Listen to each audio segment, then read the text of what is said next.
All right, so go ahead and tell me about this room. So when you come in and you see the really from a workforce development that we're trying to allow kids to understand the technology and the software. You see these 3D printers, which we've seen kids already come in here and build their own house. And they're learning skills that you would have to become an architect, those type of things, start stretching their minds. And so, you know, we're so excited to have this Meta Lab in this community because in many situations in our neighborhoods, these things are usually not accessible to the population of kids that we're hoping to reach out and touch to expand their minds.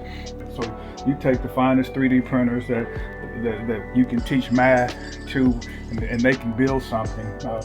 Dr. Prince calls it, you know, healing through doing. And you know, I think it's incredible to see how that can transform a kid's ability to say, wow, I mean, I can do this. For example, this created the San Francisco helmet.